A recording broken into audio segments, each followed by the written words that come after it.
Bonjour chers amis, c'est Pascal Tréfingui, merci d'être à nouveau avec moi pour une nouvelle vidéo consacrée cette fois-ci au moyen le plus efficace de combattre l'antéchrist et tel que cette méthode nous a été léguée, il y a bien longtemps, par un groupe de juifs gréco-égyptiens convertis au christianisme et qui se sont inquiétés de notre devenir.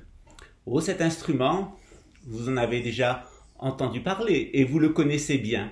Quel est-il? Nous allons voir cela. En attendant, merci de vous inscrire, merci de faire un like si vous aimez cette vidéo, après l'avoir vue évidemment.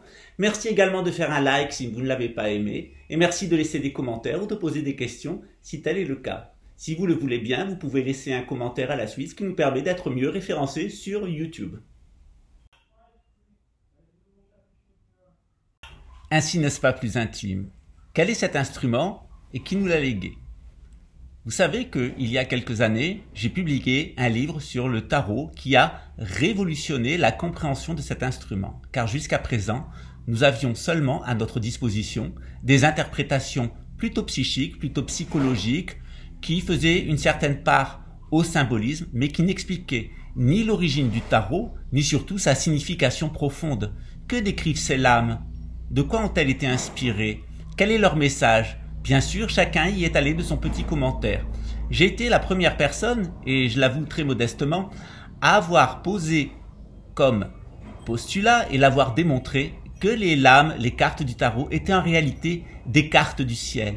Et ce qu'on nous montrait étaient des moments de l'année et un certain nombre de constellations et de planètes à des moments clés de l'année telles qu'elles se manifestent dans le ciel pour nous livrer un éclairage sur le Zeitgeist, c'est-à-dire le temps présent, l'ère du temps, et aussi l'intériorité de l'humanité pendant ces 2000 ans que vont durer, 2140 ans, que vont durer l'ère des poissons. Mon premier ouvrage sur le tarot, qui datait de la fin des années 90, a été séparé en 2 tomes, car il avait atteint environ 1200 pages. Il fallait donc faire un choix. Lors de la lecture du premier tome de cet ouvrage, de cet nouvel ouvrage, donc séparé en 2, les lecteurs sont quelquefois un petit peu déroutés, notamment dérangés lorsqu'il s'agit de personnes qui connaissaient déjà le tarot. Ceci est d'autant plus vrai lorsque les étudiants ambitionnent de se servir des lames comme un instrument divinatoire au service de leur ego et de leur ambition de réussite matérielle.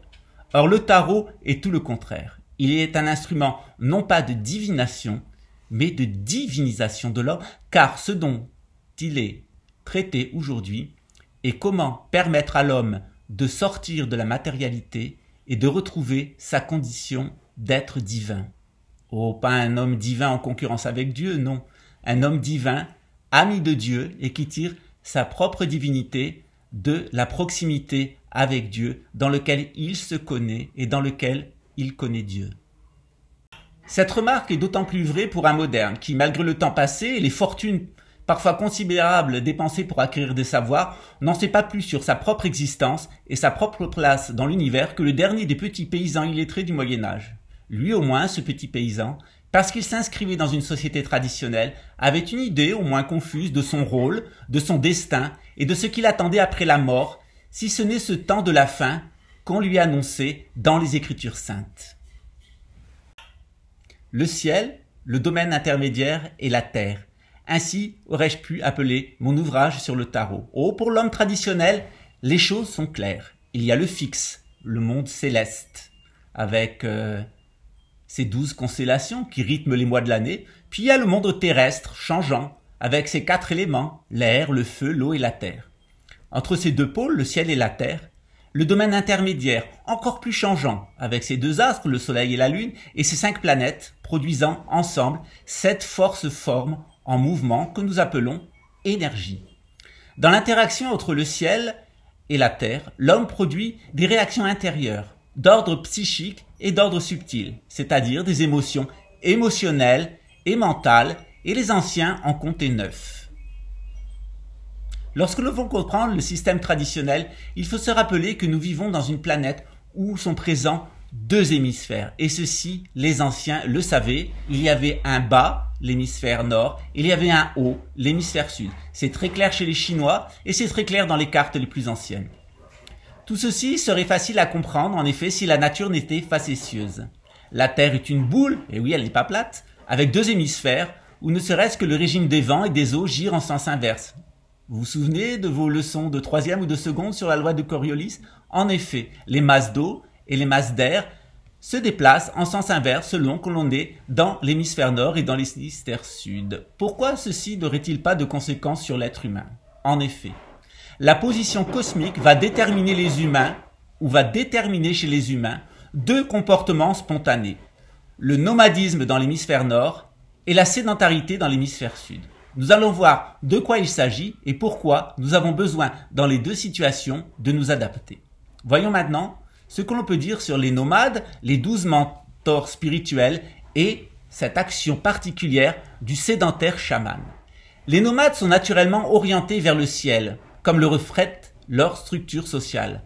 Au cœur de leur société, un sédentaire est chargé de fixer leur rapport au sol dans un centre sacré.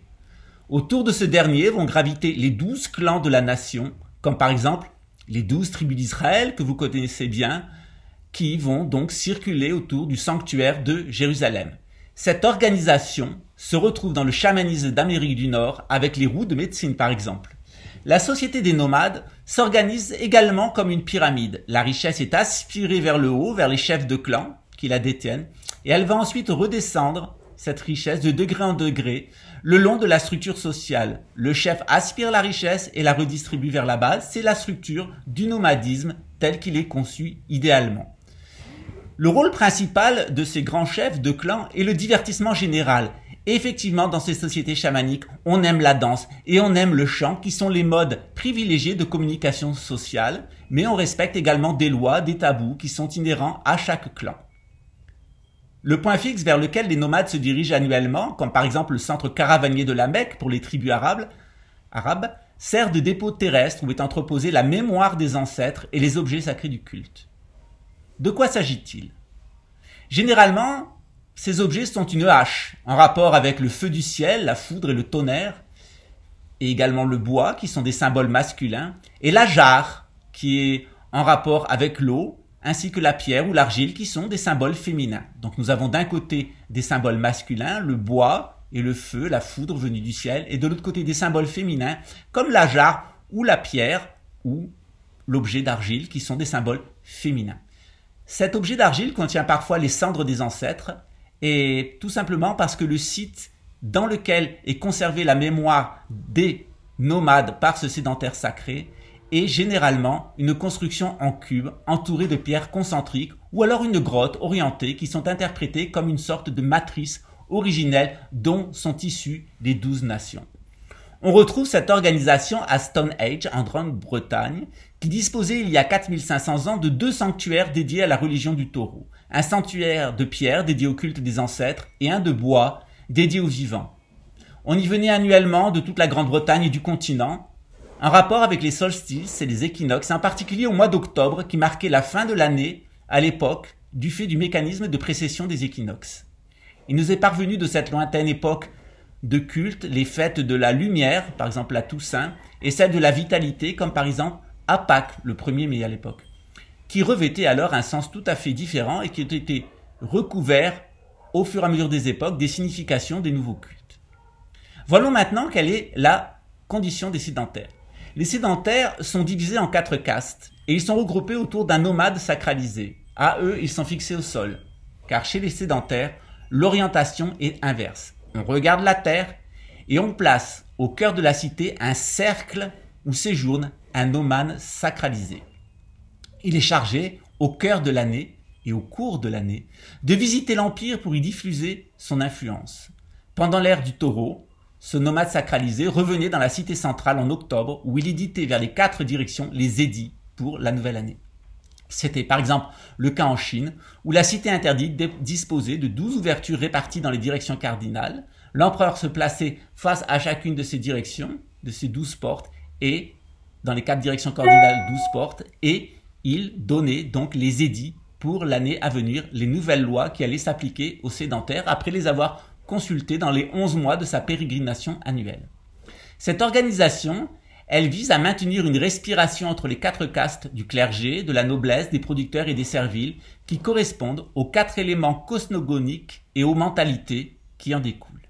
Hélas et triple hélas, un phénomène de corruption frappe ces deux sociétés, le nomadisme dévié et un cycle d'échéance de la cité tel qu'il est décrit par Platon dans son ouvrage La République. En effet, les organisations sociales, des nomades comme des sédentaires, ne sont pas toujours gardées ou conservées en l'état et se corrompent donc.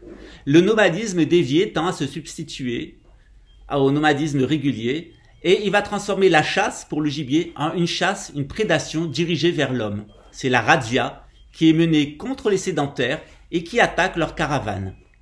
Dans les cités de sédentaires, Platon a décrit un système de corruption des régimes politiques dans son discours de la République ou de la justice sociale. Après le départ de l'empereur, le clergé impose la timocratie, un pouvoir fondé sur la morale religieuse, comme par exemple en Iran de nos jours. Puis les nobles imposent une oligarchie, d'abord terrienne, basée sur la force militaire et policière, et enfin une oligarchie marchande qui est nourrie par l'accumulation de capital telle qu'on la dénonce à notre époque. Une fois les oligarques chassés, s'impose normalement la démocratie des producteurs, avec en Occident 3 idéologies dominantes. Le nationalisme fasciste, l'internationalisme marxiste et le supranationalisme sioniste. Après s'être combattus et épuisés tout au cours du XXe siècle, ces 3 idéologies devraient mener au dernier régime, décrit par Platon, la tyrannie. La société est alors totalement submersie par les esclaves, ou ceux qui ont une mentalité d'esclaves, et s'achemine vers sa destruction naturelle ou sous l'effet d'une conquête de nomades ou d'une cité en meilleure forme sociale. L'expression cyclique des traditions spirituelles et religieuses est également un élément qui a une très grande importance dans la compréhension du tarot.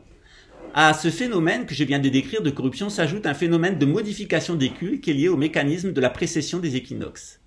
Cette précession des équinoxes génère, en rapport avec la constellation où se lève le soleil de printemps, 12 religions, 12 types de cultes au cours de 26 000 ans, avec chaque culte ayant sa loi et ses propres images. Lorsqu'un peuple intègre le changement de culte, il jouit d'un avantage stratégique sur les autres peuples. C'est par exemple le cas de la société occidentale qui s'est imposée après la synergie égyptienne et la timocratie juive comme une oligarchie chrétienne, puis une démocratie antéchristique menée par ces 3 idéologies dont je vous ai parlé. Selon mon aïeul Saint-Yves d'Alvèdre, la civilisation qui dans le futur tirera le plus de profit du changement d'air est celle de l'Inde, qui conjuguera tyrannie et culte du Verseau. Voyons maintenant quelles sont les 2 erreurs qui ont frappé dans ce cycle des traditions spirituelles l'Occident et pourquoi cette religion des poissons, cette religion du Christ, a été frappée jusque dans son cœur en Occident et s'est transformée, muée en religion antéchristique, celle du poisson austral, celle de l'antéchrist, le deuxième Christ, le méchant, celui qui se manifestera à la fin des temps. L'erreur qui semble avoir le plus affecté l'Occident est en réalité un accident historique qui a conduit les nomades de Khazari à se convertir au talmudisme. Après leur nomadisation, alors que leur empire de sédentaires a été détruit au XIIIe siècle par les musulmans et les Russes, les Khazars sont devenus des juifs ashkénazes et ont été les vecteurs d'une influence particulièrement dissolvante sur la civilisation occidentale. Bien entendu, il ne s'agit pas d'accuser une nation, d'accuser un peuple. Il s'agit de décrire un mécanisme qui est celui d'une civilisation qui est détruite, la Khazarie, avec sa religion, le talmudisme, et qui va se transformer en nomadisme, un nomadisme fort bon, puisque par exemple la spiritualité juive d'Europe de l'Est est formidable, mais aussi chez les apostats de cette religion, les gens qui vont petit à petit abandonner la religion juive et se talmudiser, se détalmudiser plutôt, se séculariser, se laïciser, il y aura chez eux une influence tout à fait dissolvante et destructrice. Car en effet, si le salut vient des Juifs, la destruction vient des Juifs apostats. Leur présence au Portugal, comme usurier, a initié un processus de colonisation qui brise d'abord l'unité européenne et qui fait exploser l'Europe en nations. En alimentant toutes les guerres et en prenant le contrôle de la plus puissante, la nation anglo-saxonne, les banquiers apostats du judaïsme, réunis autour d'un descendant de la famille juive de dames converties au christianisme, vont mener une razzia sur le monde. Après avoir financé le nationalisme allemand, puis l'internationalisme russe, leur supranationalisme vise par le biais de l'État d'Israël, un État laïque, contraire à la Bible, à dominer le monde. Leur projet est de faire de Jérusalem, je vous l'ai expliqué, un point fixe, où ils célébreraient un culte au prince de ce monde, Satan, à travers un descendant de Dan dans la lignée anglo-saxonne de Mérové. Autour de ce sanctuaire de sédentaires, 12 grandes villes artificielles de type Néom assureraient la circulation d'une humanité totalement nomadisée et sous le contrôle mental, sous le contrôle d'une tyrannie. l'espace naturel serait sanctuarisé, soit que la nature ait été rendue impropre à la vie par une guerre nucléaire, une guerre atomique, soit que cette nature soit réservée à l'élite, comme dans le programme de la COP 21 de l'ONU et par exemple dans l'agenda de Rio de Janeiro. L'humanité serait ainsi asservie dans une sorte de super-cité mondialisée, le village global, contrôlé par l'élite capitaliste supranationaliste autour du descendant de la tribu hébraïque de Dan et entouré de ses 12 nomades issus de Khazari. L'humanité donc serait maintenant en laisse par divers procédés technologiques comme le transhumanisme, l'être humain serait transformé en mi-robot, et cette psychotronique, l'hypnose synthétique, qui servirait une nouvelle religion syncrétique vouée à l'antéchrist, dédiée à la mémoire, à la pensée artificielle, aux nations et à la raison, dans son aspect le plus strictement comptable. L'Occident en est arrivé à ce niveau de déchéance de sa sédentarité sous l'effet de deux leviers introduits par les Khazars, introduits par le nomadisme dévié, qui en avait fait l'objet de sa razzia. Le nationalisme et le rationalisme, deux idéologies portées sur l'action individuelle et une approche purement quantitative de l'existence. Le nationalisme tend systématiquement à briser une civilisation, qui de principe repose sur la diversité de l'origine ethnique et des cultes. Un exemple qui est souvent donné est la civilisation de Bagdad, la civilisation des Abbassides. Pourquoi ? Elle est un excellent exemple qui d'ailleurs a été repris par le campus de Apple, la marque américaine, qui s'est inspiré de l'architecture de la ville de Bagdad au temps de Charlemagne, c'est-à-dire au 8e et au 9e siècle.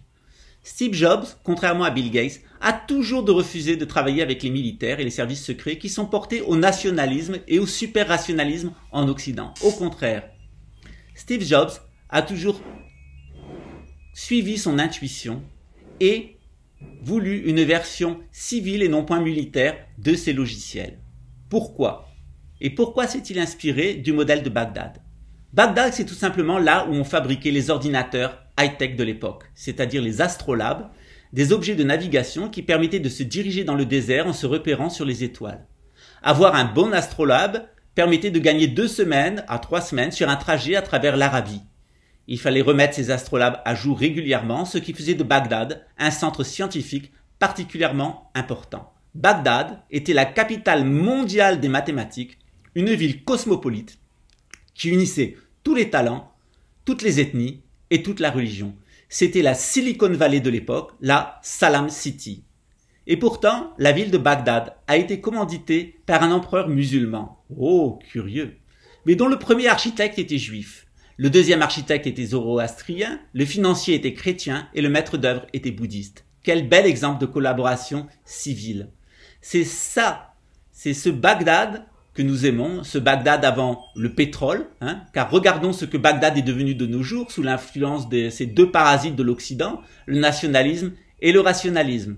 Maintenant que Bagdad est contrôlé par la mentalité occidentale, par le Pentagone, remarquons ce qu'il est devenu.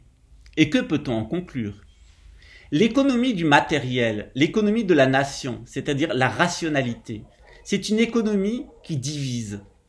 C'est une économie de la compétition qui génère une course vers les matières premières et qui détruit cette matière première, génère de la pollution et des guerres.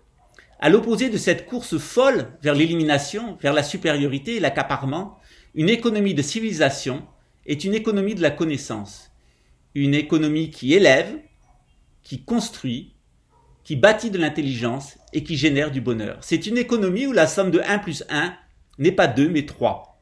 Et elle valorise particulièrement ceux qui font du bien à autrui et ceux qui les aiment. Le pétrole, les carcasses de porc au barbecue et la bauxite au service de la nation, ça c'est une économie qui n'est pas infinie, car c'est une économie matérielle, matérialiste, nationaliste, et elle est donc finie par définition et mène au conflit et à la compétition où il y a un seul gagnant et une mer de cadavres et de perdants. Par contre, l'économie de la civilisation, c'est une économie immatérielle, une économie infinie qui vise à former une vraie civilisation, une vraie coopération entre les religions, entre les ethnies, entre les différentes façons de voir la vie et entre les différents êtres humains, quelle que soit leur origine, leur capacité et leur talent.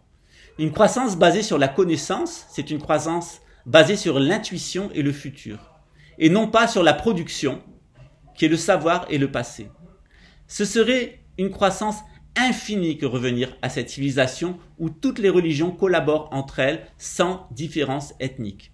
Et pourquoi cette idée nous plaît? Tout simplement parce que l'être humain a un désir fondamental d'aller vers autrui. L'être humain a un désir fondamental d'être altruiste. Il a cette énergie qui le pousse vers les autres, vers le partage. Lorsqu'il ne le fait pas, c'est qu'il se sent en situation de stress, en situation de danger. C'est une situation où il est malade. Cette situation, elle était très utile à l'époque où il y avait du gros gibier. Donc l'être humain calculait un peu la situation, il était en état de stress, il avait de la dopamine, de l'adrénaline, il allait s'énerver, il voyait le monde de façon très segmentaire, et puis boum, il était dans la compétition et il allait se sortir de la situation, tuer son gibier. Ça, c'est une civilisation, ça c'est une société de nomades. Dans la société de sédentaires, on ne fonctionne pas du tout de cette manière-là. On ne fonctionne pas avec une pensée heuristique qui résume les choses. On a une pensée qui est autrement plus complexe. Une idée qui nous permet, à partir de cette base, de cette société, d'aller vers l'infini et de découvrir tous les aspects de l'existence et tous les aspects par lesquels la vie s'exprime à travers l'univers. Lorsqu'on prend la direction du matériel, on rencontre toujours des limites. On finit toujours par être à l'étroit et détruire, voire se détruire soi-même. Une croissance infinie avec une terre finie, bien ce n'est pas possible. Par exemple, pour la pêche dans les océans, nous continuons à nous comporter comme des nomades, c'est-à-dire des chasseurs-cueilleurs. Nous n'avons pas une approche intelligente et une bonne gestion de nos ressources. Nous allons donc atteindre une limite et aller au conflit entre nations sur les zones de pêche. C'est déjà fait. On inventera alors une règle internationale de la pêche et comme cela ne marchera pas, on imposera une autorité supranationale de la pêche et ce sera la pire idée parce que comme le nouvel ordre mondial, cette autorité supranationale sera pourrie par la corruption, l'arbitraire et l'injustice. Dans le monde immatériel, nous pouvons croître sans fin vers la connaissance, les applications techniques et le bonheur. Par exemple, fabriquer des logiciels informatiques et des applications de téléphonie mobile, c'est sans fin, c'est illimité, on en découvrira toujours de nouvelles. On ne peut jamais extraire toute la connaissance dans un cerveau qui serait possible dans le domaine des applications. Les Coréens, par exemple, c'est un groupe qui se comporte en civilisation. Ils exportent 2 fois plus que les Russes. Pourtant, ce tout petit peuple, qui n'a aucune matière première, est extrêmement influent. Les Russes sont nationalistes, ils sont rationalistes, ils aiment la quantité, les démonstrations de force, la compétition, et ils dépensent des sommes considérables dans les armes. Ils sont une menace atomique pour la paix mondiale et même pour la survie de la planète. La Corée du Sud a 3 fois moins d'habitants, 170 fois moins d'espace, elle ne menace personne, elle a très peu d'armes, et pourtant, elle est beaucoup plus riche et beaucoup plus influente que la Russie. Cette Russie qui agace tout le monde avec ses schémas archaïques hérités du nomadisme et qui plus est du nomadisme dévié. Cette Corée, qui se comporte comme une civilisation, elle a des amis partout, tout simplement parce qu'elle produit des bons téléphones qui permettent de communiquer, elle produit des microprocesseurs, elle produit des puces, elle fabrique les astrolabes de notre époque qui facilitent la vie de tout le monde et qui permettent à une société de rayonner vers les autres sociétés. Dans ce schéma, la Russie n'a aucune chance de devenir une civilisation suivant le chemin de la nation et de la ration. Elle va vers son anéantissement, et même si elle s'associe avec des nationalistes turcs ou iraniens pour faire une guerre mondiale et tenter de s'imposer dans un monde multipolaire, elle est vouée à disparaître. Tout comme les régimes fascistes du XXe siècle, tout comme l'URSS internationaliste, et tout comme les États-Unis avec leur délirant projet supranationaliste en Israël. Cela ira très vite, maintenant vers la chute. Tout simplement parce que le nationalisme et le rationalisme sont gouvernés en astrologie par la planète Mercure qu'on retrouve dans le tarot à la lame 17 et qui suit des cycles de 72 ans. Je vais vous donner quelques exemples dans les démocraties. Je vous ai dit qu'il y avait du nationalisme, de l'internationalisme et du supranationalisme. Nationalisme allemand, 1871-1943, 72 ans, détruit en 1944. Internationalisme russe, 1917, aux révolutions d'octobre, 1989, chute du mur de Berlin, 72 ans, URSS, détruite en 91. Supranationalisme anglo-saxon, sous la forme d'Israël, 1948-2020, l'État d'Israël sioniste, 72 ans, détruit en 2022, sans aucune possibilité d'y échapper. C'est ainsi, c'est le déterminisme historique, celui qui mène du nationalisme à l'internationalisme, au supranationalisme et à l'échec final. Alors, Pour la tyrannie, le règne de celui qui est voué à la perdition, ce dernier chef d'Israël qui se manifestera avant sa destruction en 2022, bien, Mercure sera encore plus impitoyable, dit Saint Jean. C'est-à-dire qu'après avoir progressivement étendu son emprise lors de la phase oligarchie marchande, après le XIIIe siècle, puis dans la phase démocratique 1871-2022 par le nationalisme et ses suites, l'Antéchrist exercera sa dictature supranationale pendant 42 mois, soit 3 ans et demi, un super petit cycle de Mercure. On le retrouve par exemple dans Apocalypse 13.5 ou Matthieu 24.22. Ce règne de l'Antéchrist s'achèvera avec la venue du vrai Messie des Juifs sur la terre. Après la terrible bataille d'Armageddon, cette bataille consommera la défaite définitive de l'Occident, après une parodie de croisade contre l'islam, qui aura en réalité suivi un cycle de 720 ans, donc 10 cycles de 72 ans de Mercure, depuis l'arrestation des Templiers le 13 octobre 1307. Donc il faut s'attendre, le 13 octobre 2027, à la fin de l'Occident, à sa fin définitive. Et comme par hasard, c'est ce qui est prophétisé par 2 papes, un certain nombre d'astrologues, de mathématiciens et de personnes qui sont spécialisées dans l'eschatologie.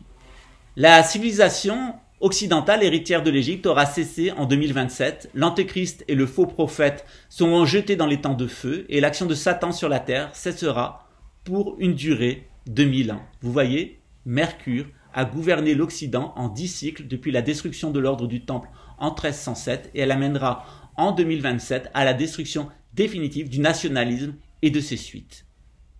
C'est bien, non? Un autre élément que nous devons prendre en considération dans le tarot est le symbolisme de la croix. Le christianisme a particulièrement valorisé ce symbolisme de la croix, qui est en réalité un cube déployé. La croix se réfère donc au nomadisme, celui par lequel une influence spirituelle, une civilisation, est confiée à une nation d'élus pour être transportée dans un autre lieu et en former une nouvelle. Le cube se déplie en croix, la croix voyage, se plante de l'autre côté et le cube se reforme. Les hommes fonctionnent ainsi, tels des abeilles, en essaim. Le mythe de la crucifixion de Saint Pierre la tête en bas à Rome, ville où la Bible ne mentionne jamais sa présence, obéit à l'intention de faire de la cité centrale de l'Empire romain un successeur de Jérusalem. Le Vatican devient ainsi le nouveau temple, mais sans sacrifice rituel, avec une Rome désormais contrôlée par des Juifs, nouveaux, les chrétiens. Évidemment, cette supercherie n'a pas fonctionné longtemps. L'Europe a fait face à des invasions de barbares nomades, de nomades barbares, qui ont ruiné la civilisation rêvée par Constantin. Ce sont les invasions des peuples germaniques, goths, visigoths, etc., notamment les Francs. À peine redressé par Charlemagne, au bout de quelques siècles, l'Occident explose lors de sa succession. Et les croisades lancées par le Vatican et les banquiers de Venise achèvent ce qui restait en Orient du Saint-Empire. Désormais, 2 civilisations dominent le monde, l'islam et les puissances extrême-orientales, Chine, Japon et Corée. L'Europe n'est plus qu'un ensemble de nations, des nations qui n'auront de cesse d'attaquer les autres civilisations sur la base du nomadisme dévié pour les piller, le Portugal, l'Espagne, la France, l'Allemagne, la Grande-Bretagne et de nos jours la Russie. Quel destin terrible! Un autre élément que nous allons retrouver dans le tarot est la cathédrale comme boîte à images. Dans le contexte du nationalisme européen, il est intéressant d'observer comment les sciences opératives et la gnose moyen-orientale reçue des Égyptiens via l'islam ont été utilisées par la croix chrétienne. Après la captivité de Saint-Louis en Tunisie, donc Saint-Louis, il est né en 1214 et mort en 1270, ce roi de France est le souverain national du pays le plus peuplé d'Europe. Il revient de la croisade, qui est ratée, avec une idée. Il a été enseigné par les musulmans et il sait qu'il doit se comporter comme un calife, comme un empereur en son royaume. Il initie des réformes importantes. 1. Il protège les juifs, comme le faisaient les musulmans. 2. Il punit sévèrement l'usure, comme le faisaient les musulmans. Il dote la France d'un ensemble de cathédrales selon un chemin circulaire en rose à partir de Notre-Dame de Paris et articulé avec le chemin de Compostelle, exactement comme les Arabes, comme les musulmans l'avaient fait entre Bagdad et l'Andalousie via le Maghreb. La cathédrale est ainsi conçue sur le modèle islamique comme un carrousel. On l'a bâti sur un lieu géomagnétique avec un point ascendant, un point descendant d'électromagnétisme et un point stable. Le but est d'augmenter la fréquence micro-vibratoire de l'édifice et de l'utiliser en instrument de déconditionnement ou de conditionnement mental sur le modèle de la grande pyramide de Saqqara. Dans cette enceinte à micro-ondes, on projette par les vitraux des images qui vont imprégner la conscience des croyants et on diffuse des sons lors des rituels. On cherche à déprogrammer le peuple chrétien de son passé de barbare et à orienter la conscience collective vers le jugement dernier. Cela marche assez bien, jusqu'à ce que les marchands cupides ne ramènent d'Orient la peste. La civilisation éphémère souhaitée par Saint Louis s'effondre. En 1307, le nationalisme de Philippe IV emporte l'Occident dans une guerre intestine, la guerre de 100 ans, puis une guerre de religion qui accouchera de la réforme et de toutes les idées de la modernité, en particulier l'individualisme et le rationalisme. C'en est fini. L'Occident en marche, désormais, non plus la République en marche, mais l'Occident en marche, dont la République est la dernière phase, l'Occident entame une marche de 720 ans vers son châtiment. Il embrase le monde de sa démence matérialiste et destructrice. Toutes les traditions sont abattues, toutes les civilisations sont ruinées, tandis qu'une super élite de profiteurs, de marchands, de banquiers règne sur une masse de milliards de petits bourgeois nationalistes et raisonnables. Dans ce contexte, on remarque l'importance de 4 ensembles symboliques: le pentagone, l'hexagone, l'énéagone et les dodécagones. Qu'est-ce là donc? En fait, ces 4 figures mathématiques, ces 4 figures géométriques vont être subverties étape par étape pour amener au règne de l'Antéchrist. Dans ma méthode d'apprentissage du bouddhisme, qui fait la part belle à la gnostique égyptienne et occidentale, j'ai repris ce cheminement, mais dans l'autre sens, non point pour enfermer les occidentaux dans le nationalisme et la rationalité, mais pour les en libérer, pour libérer mes étudiants de l'emprise de la pensée occidentale, rationaliste et nationaliste. Quels sont ces ensembles symboliques? Tout d'abord le pentagone, avec au centre son étoile à 5 branches en relation avec les 5 éléments de la Terre, les 5 éléments terrestres. Ensuite l'hexagone et le sceau de Salomon, en relation avec les 7 énergies astrales, c'est-à-dire celles des 5 planètes et du Soleil et de la Lune. L'énéagone avec les 28 lettres, notamment les lettres arabes, en relation avec les 9 formes de l'ego. Et ensuite le dodécagone et ses 22 polygones en cercle, en relation avec les 12 influences zodiacales. Et oui, nous retrouvons tout ceci dans cet enseignement du tarot que je vous ai proposé dans un premier tome et que nous allons aborder maintenant dans un second tome qui sera publié d'ici quelques semaines. Oui, car le tarot suit un processus en rapport avec les lettres hébraïques, les lettres arabes et les 2 textes de Saint Jean, les 21 chapitres de l'Évangile et le chapitre ultime formé par le livre de la Révélation, le livre de l'Apocalypse. Ces documents mettent particulièrement en valeur la combinaison des 5 éléments que le battleur dispose sur sa table gardée et les 12 zodiacaux qui sont cachés dans 12 lames. Les lames 5, 6, 7, 8, 9, puis 12, 13, 14 et enfin 18. Et puis ces 7 énergies astrales qui sont interprétées par les lames 2, 3, 4, 11, 17, 19 et 20.